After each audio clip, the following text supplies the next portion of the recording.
So hello नमस्ते दाजुभाइ दिदीबहिनीहरू सबैजना सन्चै आरामै हुनुहुन्छ म पनि एकदम सन्चै आरामै नै छु। आज चाहिँ धेरै पछि भ्लग बनाएँ गाइज। टक्क लागेर चाहिँ मेरो 220 सन्देश ब्रो बुलेट। यो चाहिँ हिजो आएको छ, अस्ति आएको छैन, अस्ति चितवनबाट आएको। यो चाहिँ यसको चाहिँ बुलेट छ, मेरो चाहिँ 220। टक्क लागेर आज चाहिँ हामी चाहिँ सोरेक मैदान जानु लागेको। टक्क लागेर हेर्न सक्नुहुन्छ होइन, सोरेक मैदान चाहिँ उता हजुरले चिन्नुहुन्छ होला। पड्काले एकचोटि भयो मिसाइ हान्ने एकचोटि अहिले पड्काउनु चाहिँ होइन। हामी चाहिँ सोरेक मैदान जानु लागेको। सबैजना सपोर्ट गर्नु पऱ्यो, सब्सक्राइब गर्न नभुल्नु होला। अनि हजुरलाई थाहा होला, कतिजनालाई थाहा होला सोरेक मैदान कहाँ हो नि थाहा होला। तर बाटो चाहिँ डेन्जर अफरोडिङ छ हल्का चाहिँ। अनि माथिसम्म चाहिँ राम्रै पिच छ उकालोसम्म चाहिँ। अनि त्यसपछि फेरि उकालो छ 2-3 किलोमिटर चाहिँ डेन्जर खत्तमै छ होला। हिजो अस्ति नै पानी परिरहेको थियो, आज बल्ल हो घाम लागेको। गाइस देख्न सक्नुहुन्छ, टक्क लाएर देख्न सक्नुहुन्छ। ल टक्क लाएर है त्यो केटा हो। मैले चाहिँ किन हेलमेट नलाएको भन्नु होला, मेरो हेलमेट चाहिँ हिजो साथीले लिएर गएको थियो। मैले चाहिँ अब हेलमेट आज बाटो जान्छु, बाटोलाई ग्यारेज माग्छु। अहिले हजुरले एकछिन भेट्छु, अहिले यति नै।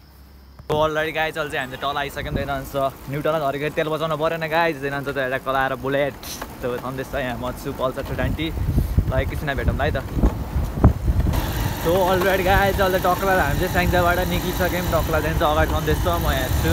टक्कलाले एउटा भिडियो बनाउँदै टक्कलाले खाल्टै हामी फेरि केटा अब ज्ञान पनि यति छ जिन्दगी। अब नेपाल अब सुध्रिन्छ कि भन्ने उस छ के अरे। अब आन्दोलनले अब केटाहरू सबजनाले भोट मलाई हाल्न पऱ्यो कि अब म उठ्छु कि अब मैले देश विकास गर्छु कि अब केटाहरूलाई घुम्ती रहेछ। अब एकैछिन पछि है त। सो अलरेडी गाइज अहिले टक्कलाएर हामी चाहिँ राङखोला आइसक्यो। मेरो हेलमेट चाहिँ यस्तै भेजाइ छ। अब के पनि राम्रो हेलमेट साथीहरूले लिएर गइसक्यो। अब अगाडि सन्देश छ, यहाँ पछाडि म छु। यो चाहिँ राङखोलाको भ्यू भइहाल्यो। टक्कलाएर के भ्यू भन्यो अब भ्यू चाहिँ अब सोरेक मैदानको अस्ति देखाउनुहुन्छ हजुरहरूले चाहिँ।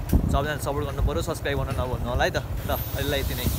सो अलरेडी गाइज अहिले टक्कलाएर तपाईँ हामीले अझै सोरेकतिर छिरिसक्यौँ, बजारीबाट छिरिसक्यौँ। टक्कलाएर गाइज हेर्न सक्नुहुन्छ। म यहाँ चाहिँ बाइक चाहिँ डेन्जर हिट भइसकेको अवस्था। हामी चाहिँ एकैछिन बस्दैन त बरिगारीमा चाहिँ।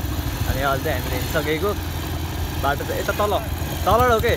ल गाइज एकैछिन भेटौँ न, अहिले यति नै। अलरेडी गाइज सोरेक मैदान हल्का तल आइसक्यो हामी चाहिँ। हेर्नुहुन्छ बाइक चाहिँ यहाँ छ, डेन्जर तातिखा दुइटैको बाइक। प्याट हाने डेन्जर अफरोडिङ रहेछ यार गाइज। हेर्न सक्नुहुन्छ डेन्जर अफरोडिङ केटा हो यार।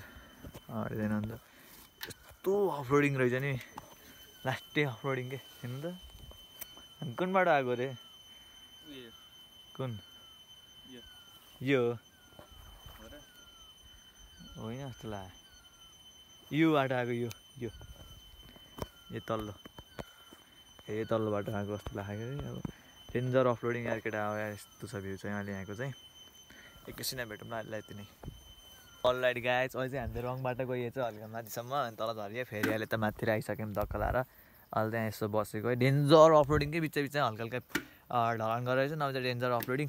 बाइक त डेन्जर तातिखा यार केटा हो।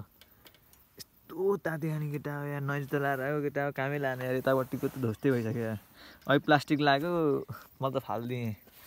यसको पनि डेन्जर तातिखा बुलेट नि। स्कुटर त हुन्छ त्यहाँबाट हेर्नु यस्तो सुस्तो आएको कि स्कुटर, लास्टै सुस्तो आएको कि लोड्छु कि भनेर। अहिले चाहिँ आएन कि। यहाँ हामी बसेको कति 5-6 मिनट रोकियो पकाइ केटा।